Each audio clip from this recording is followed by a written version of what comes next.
Kemudian sesudah lewat beberapa hari, waktu Yesus datang lagi ke Kapernaum, tersiarlah kabar bahwa ia ada di rumah. Maka datanglah orang-orang berkerumun sehingga tidak ada lagi tempat, bahkan di muka pintu pun tidak. Sementara ia memberitakan firman kepada mereka, ada orang-orang datang membawa kepadanya seorang lumpuh, digotong oleh 4 orang. Tetapi mereka tidak dapat membawanya kepadanya karena orang banyak itu. Lalu mereka membuka atap yang di atasnya. Sesudah terbuka, mereka menurunkan tilam tempat orang lumpuh itu terbaring. Ketika Yesus melihat iman mereka, berkatalah ia kepada orang lumpuh itu, "Hai anakku, dosamu sudah diampuni." Tetapi di situ ada juga duduk beberapa ahli Taurat. Mereka berpikir dalam hatinya, "Mengapa orang ini berkata begitu? Ia menghujat Allah. Siapa yang dapat mengampuni dosa selain daripada Allah sendiri?" Tetapi Yesus segera mengetahui dalam hatinya bahwa mereka berpikir demikian. Lalu ia berkata kepada mereka, "Mengapa kamu berpikir begitu dalam hatimu? Manakah lebih mudah mengatakan kepada orang lumpuh ini, 'Dosamu sudah diampuni,' atau mengatakan, 'Bangunlah, angkatlah tilammu dan berjalan'? Tetapi supaya kamu tahu bahwa di dunia ini, Anak Manusia berkuasa mengampuni dosa." Berkatalah ia kepada orang lumpuh itu, "Kepadamu kukatakan, bangunlah, angkatlah tempat tidurmu, dan pulanglah ke rumahmu." Dan orang itu pun bangun, segera mengangkat tempat tidurnya, dan pergi keluar di hadapan orang-orang itu, sehingga mereka semua takjub, lalu memuliakan Allah. Katanya, "Yang begini belum pernah kita lihat." Sesudah itu, Yesus pergi lagi ke pantai danau, dan seluruh orang banyak datang kepadanya. Lalu ia mengajar mereka. Kemudian ketika ia berjalan lewat di situ, ia melihat Lewi, anak Alfeus, duduk di rumah cukai. Lalu ia berkata kepadanya, "Ikutlah aku." Maka berdirilah Lewi, lalu mengikuti dia. Kemudian ketika Yesus makan di rumah orang itu, banyak pemungut cukai dan orang berdosa makan bersama-sama dengan dia dan murid-muridnya, sebab banyak orang yang mengikuti dia.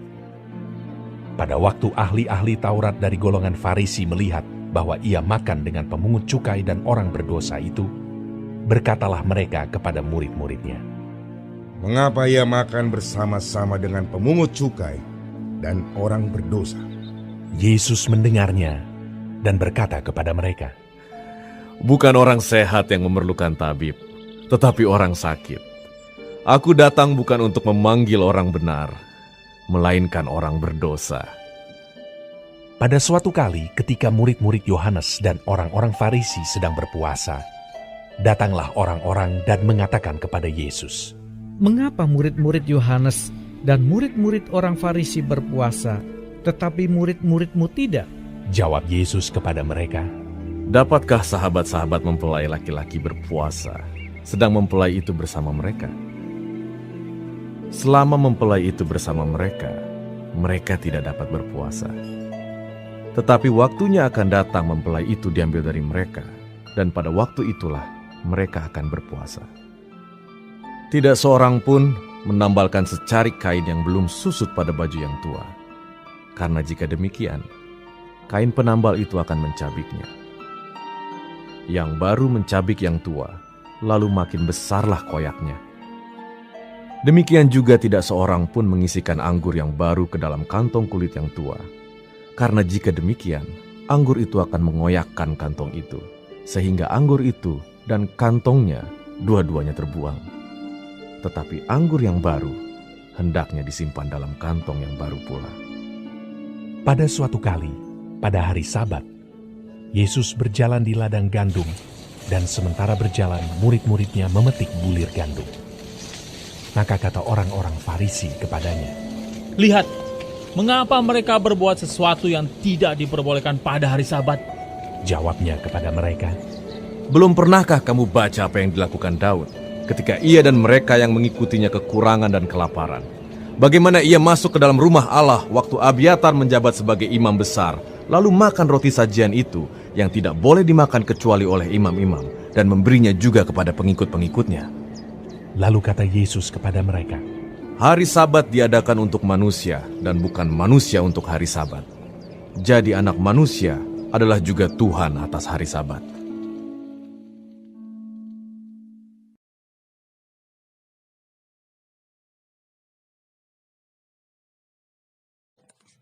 Shalom semua jemaat Tuhan. Kembali kita di dalam pendalaman Alkitab Clearsight.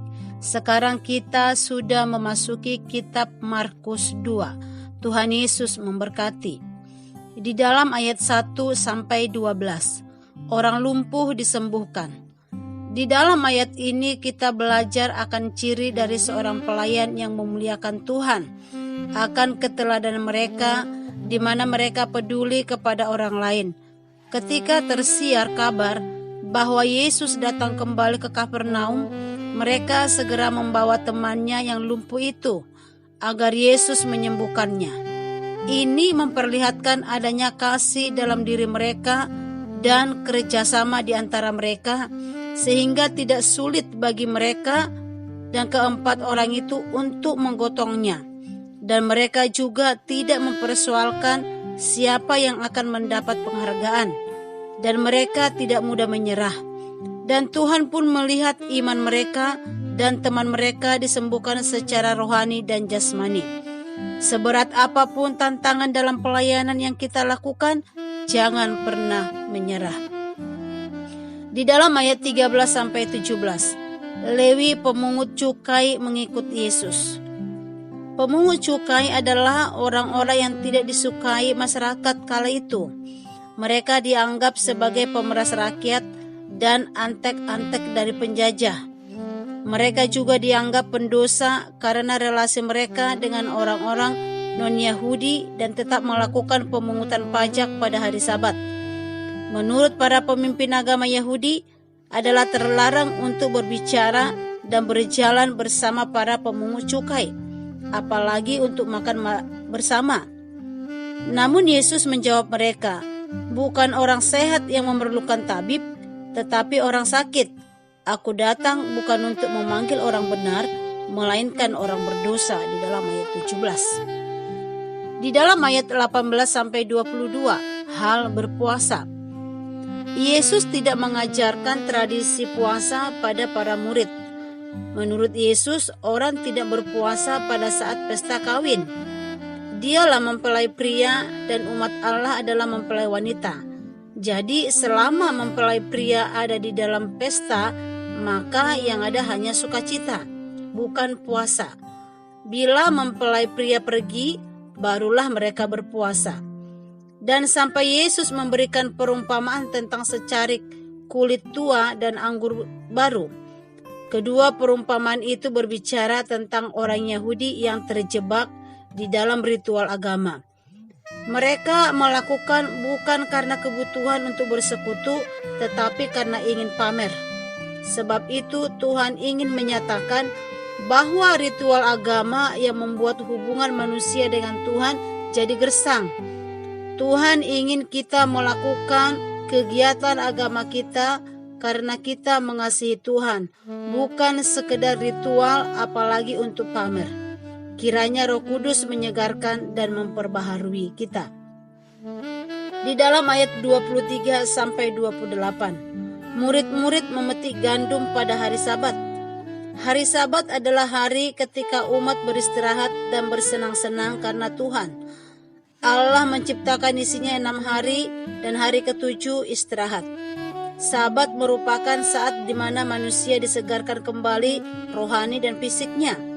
Tetapi orang Farisi mengartikannya lain, di mana murid-murid waktu itu memetik bulir-bulir gandum di hari Sabat, dan itu dianggap suatu pelanggaran.